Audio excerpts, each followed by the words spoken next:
This is the Mathematics Education Podcast from mathedpodcast.com.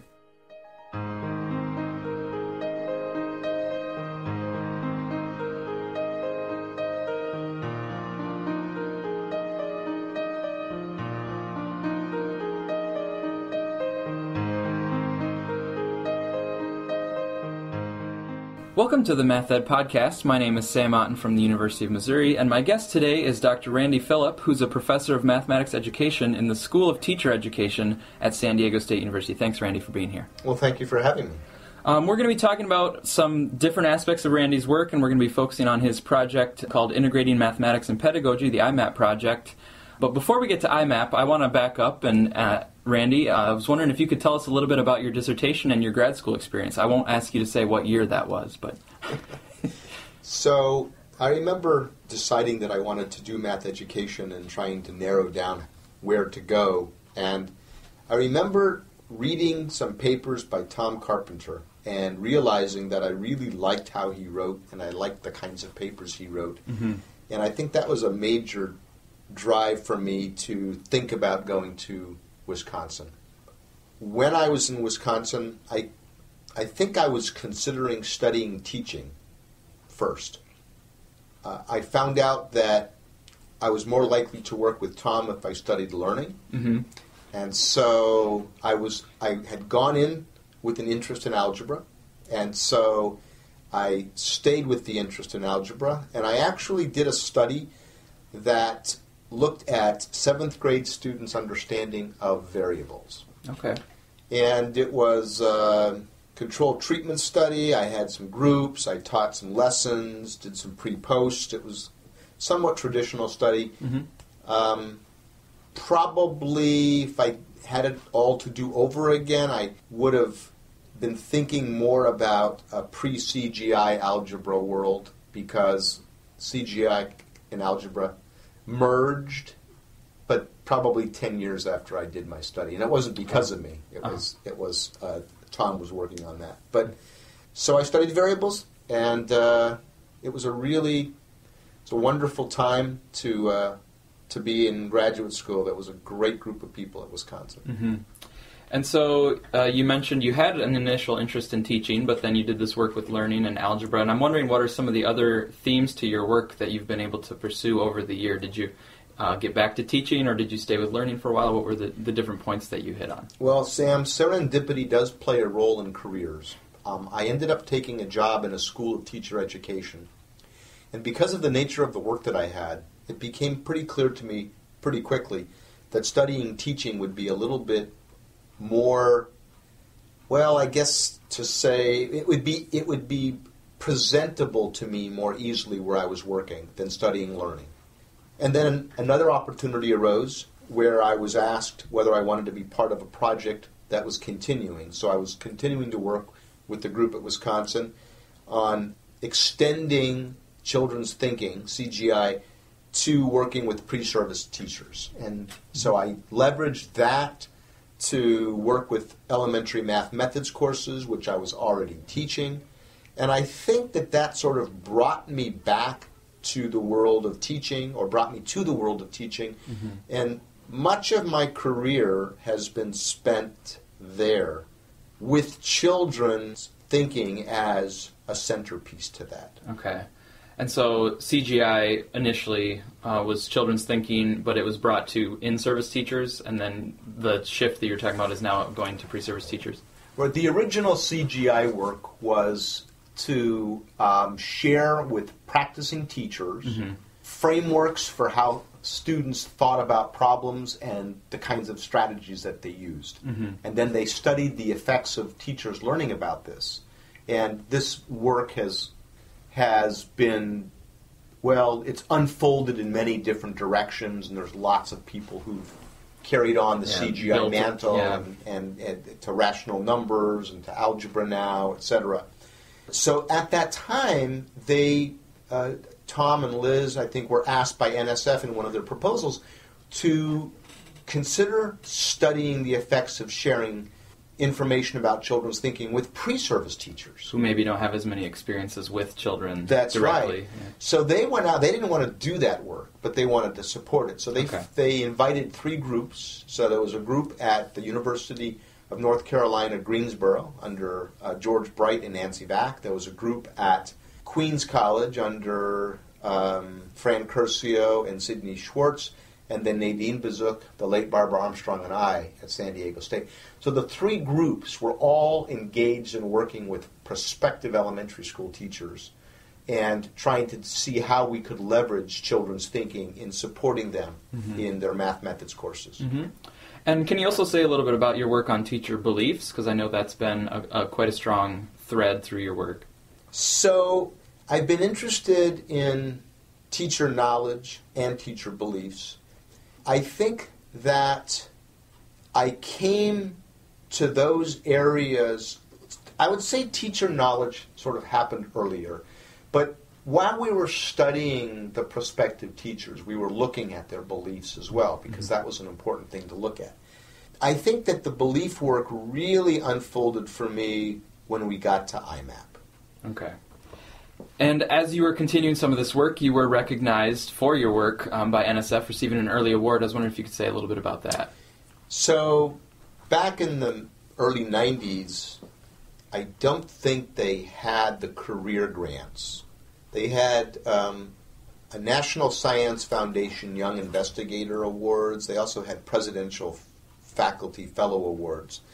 I think the Presidential Fellow Awards were a little more prestigious, a little more money. I applied for that. I was not funded for that, but I was funded for a Young Investigator Award. So the way it worked back then, it was 5 years. It was a $25,000 a year award, plus matching funds, up to $100,000. Now, a dollar meant a little more in the 90s than today, but still it wasn't a large grant.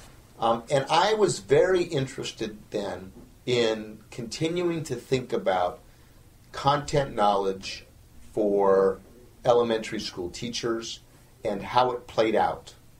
And one of the studies that I conducted at that time was a pilot study whereby Bonnie Chappelle, a research associate of mine, and I worked together. We brought in a handful, maybe 10 prospective elementary school teachers, and we spent this semester bringing them out and having them work with children. And they were learning about children's thinking, and we were looking at problems, etc. And at the end of this semester, they said a lot of the things that you might expect. They enjoyed working with the kids, they learned about them. Sometimes pre-service teachers think that children are fragile and they're going to, be upset, but they weren't, and they enjoyed that. But they also said something that I didn't entirely understand at the time. It was something along the lines of, and we look at math differently now. And I couldn't quite figure out what that meant. But the way I would state it now, I think what they were saying is, as a result of the engagement that they were doing, they were recognizing that mathematics was not just a set of procedures. The kinds of questions that they were asking were making available to them students' ways of reasoning that often were not associated with a particular procedure. And I think in a sense they were coming to see mathematics in a much richer way. We hadn't expected that from the study, but it gave us the idea that maybe this notion that we first teach people about math and then they use the math as teachers or working with children, maybe that order wasn't and shouldn't be entirely linear. Because it sounded like, at least with the teachers that you were working with, the way that they had learned the math gave them a certain sense of what math meant, but then working with the kids changed the way that they thought about math, and so then that led to this question of, well, maybe we can try to do something different where it doesn't have to be this big shift, it can just kind of grow in a more integrated way. Exactly.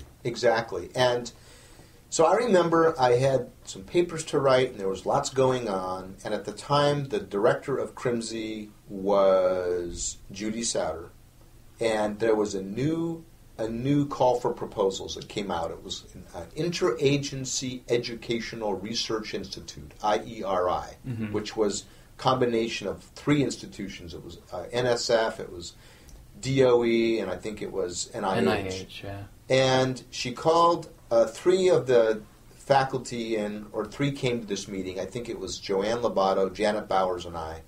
And I went to the meeting with the plan of telling her that I wasn't interested. Okay. Because I had other stuff that I needed to be doing. Right. And when I saw what they were asking for, it just clicked. It was like a light was turned on. And I said, this is exactly the kind of initiative that would make possible carrying out the study that I was considering to test whether changing the order of how we do things might positively affect prospective teachers. And this proposal was funded under IERI, and it became the IMAP project, which stands for Integrating Mathematics and Pedagogy. And so were the PIs some of the folks that you just mentioned? I was the lead PI, and Judy Souter was the second PI. And then we worked with Lisa Lamb. We worked with Rebecca Ambrose, who's now at the University of California, Davis. We worked with Larry Souter, who's now retired. We worked with Jen Chavot, who's now at the University of Houston. They were all at San Diego State. We had 3 math educators from the math department, and I think it was 3 math educators from the School of Teacher Ed. Ava Thanheiser was a doctoral student on this. We had a huge group. I hired postdocs, and it was a $3.2 million grant for 3 years, which is a lot of money over a relatively short period of time. And we had a very ambitious plan, and we ended up extending the time period. Because what happened was we needed to develop 2 instruments to use. We wanted to develop a content instrument, and we wanted to develop a belief survey. And the belief survey that we wanted to develop was based on the idea that measuring beliefs is best done by providing people with something to look at and then drawing inferences about the beliefs they hold on the basis of what they see in what they're looking at. And how they react to it? And how they react to it, correct. Okay. So we showed them some video, we had them talk about the video and answer questions. We gave them some problems to look at, we asked questions about that. It was a pretty elaborate belief survey. We even developed some video to make this happen. So by then I was pretty heavily involved in thinking about teachers' beliefs, and we were trying to leverage this different perspective on beliefs in this study. And so leading up to this IMAP project, you mentioned the issue of content courses and pedagogy and the possibility of integrating them. And so you can correct me if I'm wrong, but one of the research intentions of IMAP was to really investigate that question of, what are the effects and the impacts of integrating mathematical content with pedagogy together rather than this linear separation. But also there was a component of IMAP that has to do with field experiences. I was wondering if you could add that into the mix as well. Sure. So we needed an avenue for providing students who were taking math content courses to learn about children's thinking. We did not teach the math content courses. We let the math content courses be taught by whoever it was who was teaching them. I think it was a lot of graduate students at the time.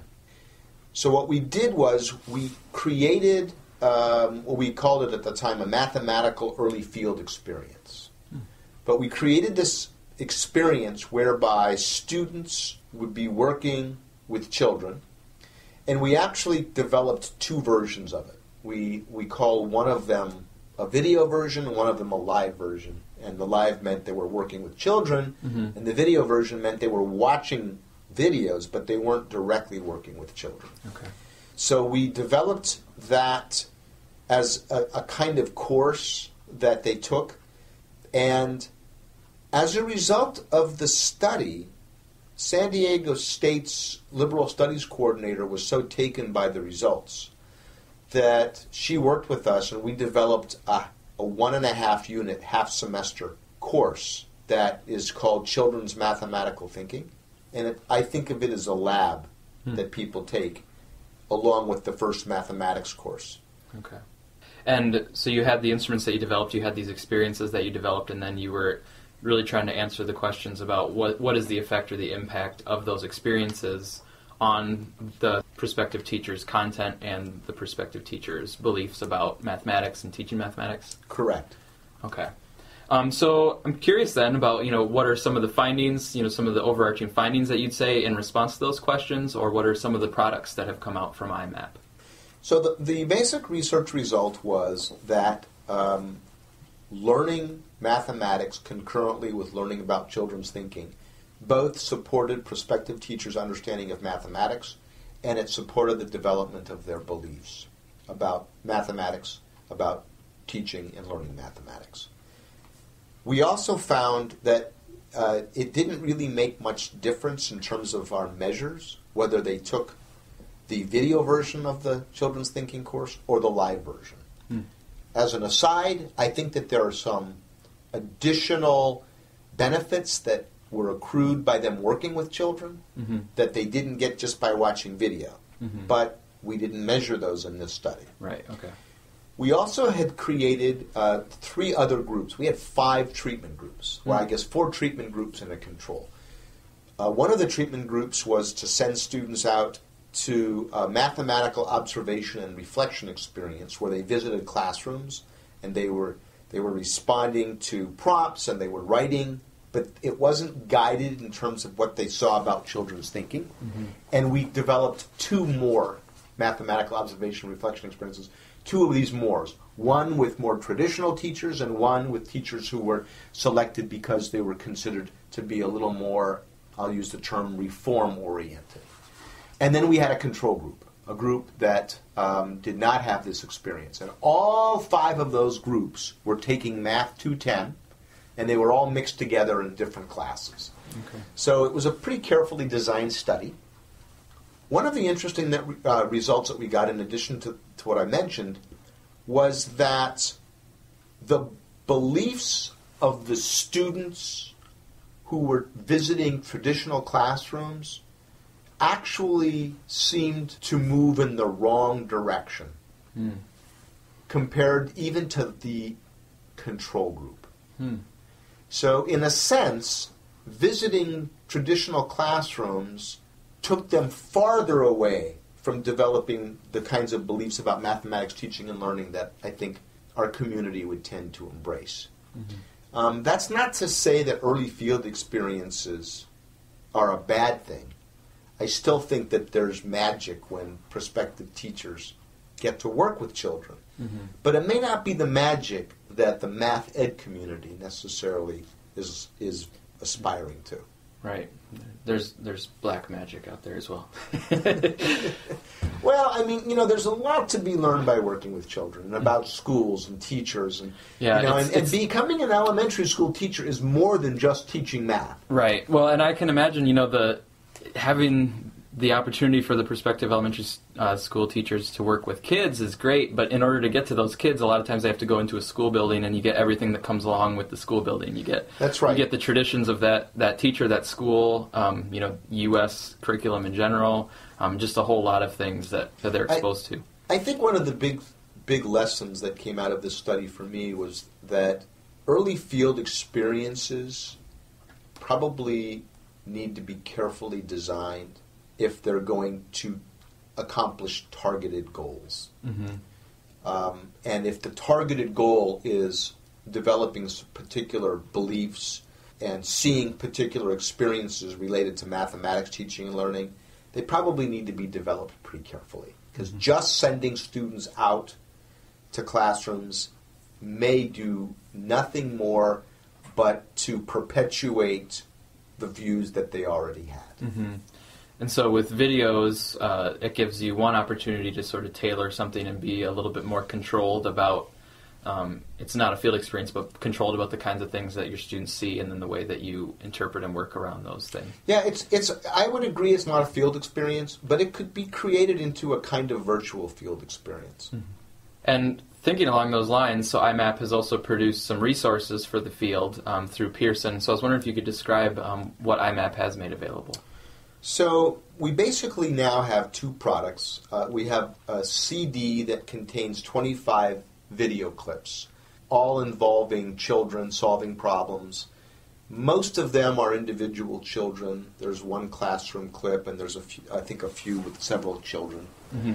And these 25 clips are relatively short. These are not teaching experiments. These are brief clinical interviews, 3 or 4 or 5 minutes, kids solving a task. But the tasks, the video were created to provide opportunities for pre-service teachers to see some issues that we think are important. Mm-hmm. So one of the things we want them to recognize is that there's a problem with how mathematics is being learned. So we have examples of children, intelligent children, thoughtful children, who are really pretty confused about the meaning of fractions. Mm. We also want them to see that children have some innovative ways of thinking. And so we have kids solving problems in ways that, in some cases, sort of baffle the pre-service teachers. They don't quite understand it. They need to dig below the surface. We also want them to see that elementary mathematics is not elementary. Mm-hmm. It's actually pretty complicated. We have a video clip of a child solving a division problem, and it looks like he has a really good understanding, but at the end, he makes a mistake with how the remainder is represented. He represents the remainder as part of the quotient incorrectly. So 1.5 divided by 1/3, he knows there's 3/3 in one whole. Mm-hmm. He knows there's another 3.5. Okay. He knows there's a 1/6 left over, but instead of representing the 1/6 as half of 1/3, he just writes 4 1/6. And actually, a lot of people miss that. They don't even see that he made a mistake. Oh, wow. So what's rich about a clip like that is you see someone who really does understand, and yet there's a piece missing. So the clips were very carefully selected in terms of their inclusion. They are also, all of them were recorded professional quality, so you can always hear what the kids are saying. Mm-hmm. So we developed this CD, and later we ended up creating a DVD that has 232 video clips, including all 25 of these. Mm-hmm. And these 232 are part of a searchable program. So you can run a search by grade level, it's K6, by gender, by ethnicity, by a variety of content areas. And then we have other things you can search for, like direct modeling or the kind of strategies they used, or number sense evident or number sense not evident. There's a great clip of a girl subtracting 1 from 1,000 using regrouping. So we categorize that as number sense not evident. So we have this DVD, and we actually developed some materials to accompany it. We call that a facilitator guide that lists all the clips, and it has 6 short stories that highlight different kinds of themes that are part of the facilitator guide. Okay, great. I'm speaking with Randy Phillip from San Diego State University, and so the IMAP project is officially over, is that correct? Yes. Yes. But with either the folks involved or just in your own personal future, do you see yourself continuing with any of these ideas, or do you have new research questions that have come out of the IMAP work that you are excited to pursue? So, yeah, the IMAP work leveraged and emerged, or I guess evolved into a STEP project where we studied long-term professional development, again drawing upon the work of IMAP, and I did that work with Vicki Jacobs. More recently, I'm working with Lisa Lamb and Jessica Pearson Bishop and Ian Whitaker on students' understanding of integers, which is different because it's back to students. It's not, it doesn't have the teacher piece. Mm-hmm. But sort of coming around the block, I'm back now with a new project, working with a large group of people led by Lisa Lamb, whereby we're going to be working with 16 secondary school math and science teachers for 5 years. These teachers will each be paid $10,000 a year to participate in this project. They'll have a couple of weeks of in-service each year. a week in the summer and then 5 days during the year. And I'll be working with 16 of them, the 16 math teachers, and actually we may be working with the math and science together as well. But my job with the math is to think about how to provide professional development in the area of teaching algebra. Mm-hmm. So this is a pretty cool, it's like to me it's a canvas that's waiting to be painted. Mm-hmm. We have to decide what theoretical framework we want to use. Are we going to focus on children's thinking? How are we going to conceptualize algebra? Will it be generalized arithmetic? Will we leverage the work that's been done with relational thinking for younger children? There's lots of issues to think about, and it's kind of fun because we're at the beginning and we have all these possible directions.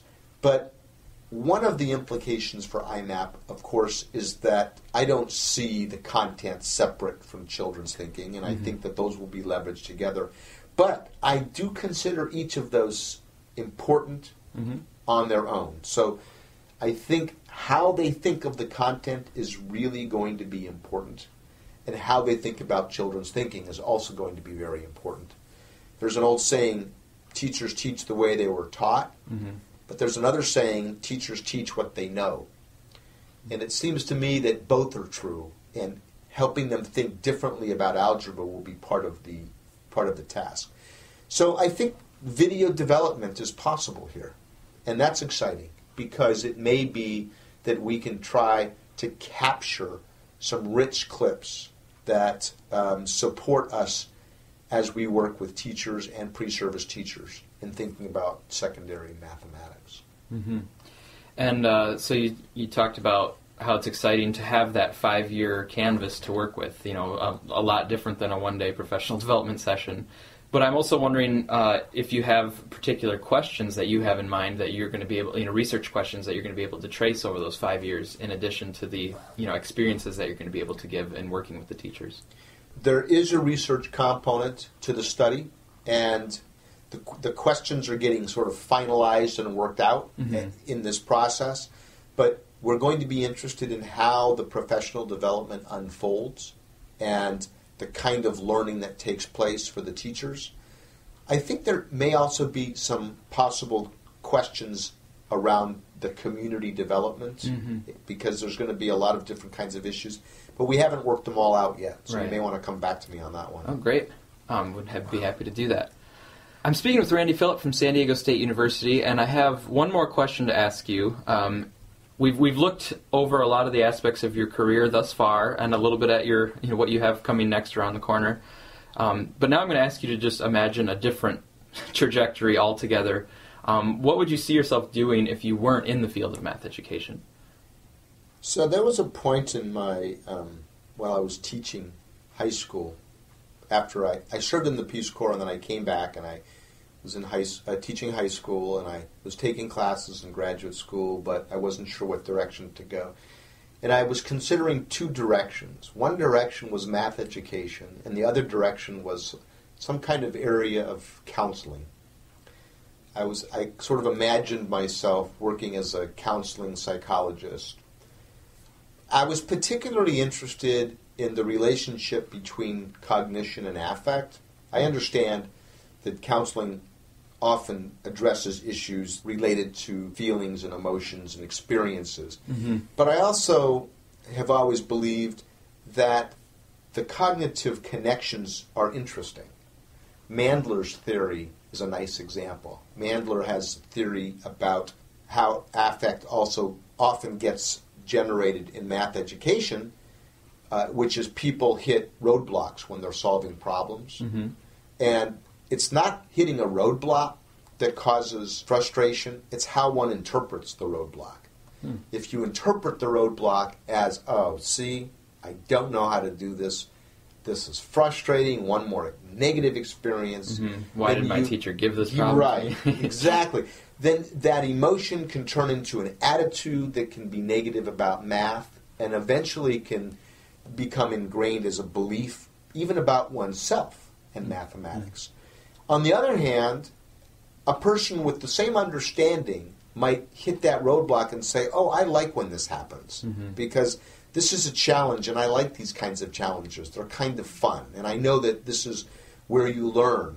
And so that same roadblock might give rise to a future mathematics student. Or definitely some different feelings about mathematics. Exactly. And so that's just an example of sort of how the way that we frame something and think about it can affect the emotional charge with that. And I actually contacted someone I knew about, not personally, but I knew about this person as a psychologist, and asked his opinion about sort of this. And in the end, what I decided was there's probably a lot of people out there who could be good counselors. There weren't that many people who already had the experiences that I had had in mathematics, teaching and learning. And so it seemed like the road less traveled made sense for me. Well, and the field is glad for the choice that you did make. Well, that's kind of you to say. And think of all these people who might have been destroyed by sitting and talking with me. Well, I certainly have survived the experience, so I thank you very much for taking the time to be here. Thanks, Sam.